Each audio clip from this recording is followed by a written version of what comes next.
শ্রী শ্রী শীতলা মাতা স্নান যাত্রা শালকিয়ার এক ঐতিহ্যবাহী উৎসব। হাওড়ার শালকিয়া উত্তর কলকাতার এক শতাব্দী প্রাচীন জনপদ। এই অঞ্চলের এক ঐতিহ্যবাহী উৎসব হল শীতলা মাতা স্নান যাত্রা। বছরের পর বছর ধরে লক্ষ লক্ষ ভক্তের অন্তরঙ্গ বিশ্বাস ও আচার অনুষ্ঠানের এক অনন্য নিদর্শন হয়ে দাঁড়িয়েছে এই শোভাযাত্রা।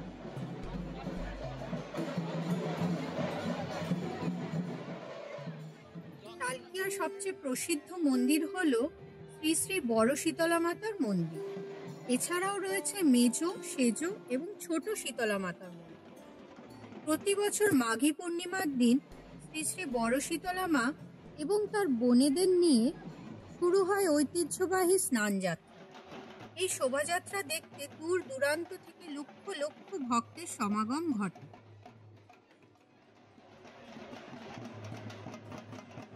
বহু শতাব্দী ধরে চলে আসা এই পুজোর বিশেষত্ব হল ভক্তরা স্নান যাত্রার দিন শুদ্ধ ও নির্জলা উপবাস পালন করেন এবং নতুন বস্ত্র পরে মায়ের আরাধনা করেন। এই দিন শালকিয়ার প্রতিটি কোণে দেখা যায় এক আনন্দময় পরিবেশ।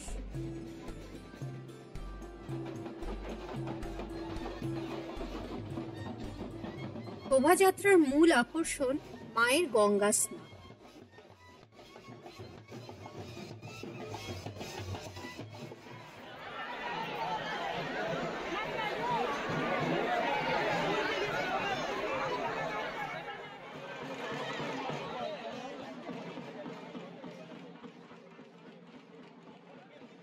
বাদ্যযন্ত্রের তালে তালে সুসজ্জিত পালকিতে করে মাতৃমূর্তিকে বাহকরা ঘাড়ে করে নিয়ে যান বাঁধা গঙ্গার ঘাটে। ভক্তরা পথে পথে ফুল ছিটিয়ে মায়ের আরাধনা করেন। এই মহা দৃশ্যের সাক্ষী থাকতে রাস্তার দুধারে দাঁড়িয়ে থাকেন হাজার হাজার মানুষ।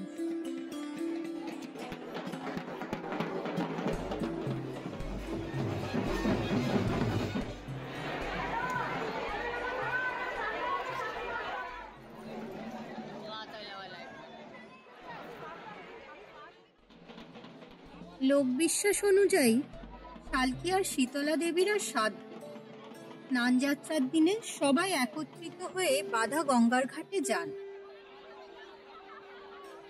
কিন্তু কথিত আছে যে শ্রী শ্রী ছোট শীতলা মাতা খুব চঞ্চল, তাই স্নান যাত্রার দিন তাকে মন্দির থেকে বের করা হয় না।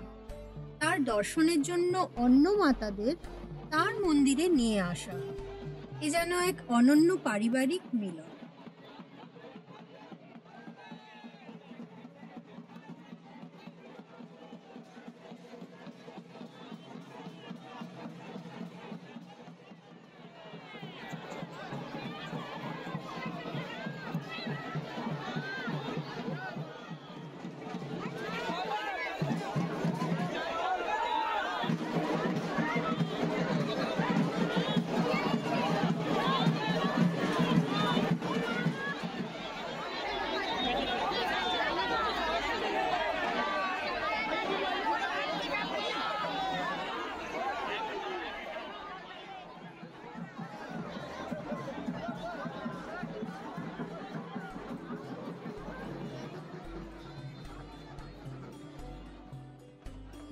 এই দিনে সব শীতলা মাতারা মন্দির থেকে সাজানো পালকিতে করে একে অপরের সাথে এক পবিত্র সাক্ষাতের মাধ্যমে গঙ্গার ঘাটের দিকে এগিয়ে যায়।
ভক্তরা মায়ের আশীর্বাদ পেতে ব্রত পালন করে।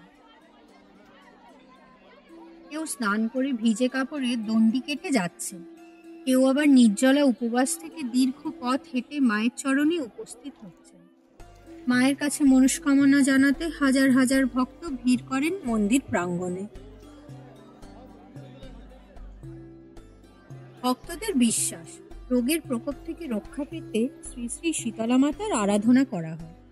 তাই মাঘী পূর্ণিমার দিনটি শালকিয়ায় পরিণত হয় এক মহোৎসব।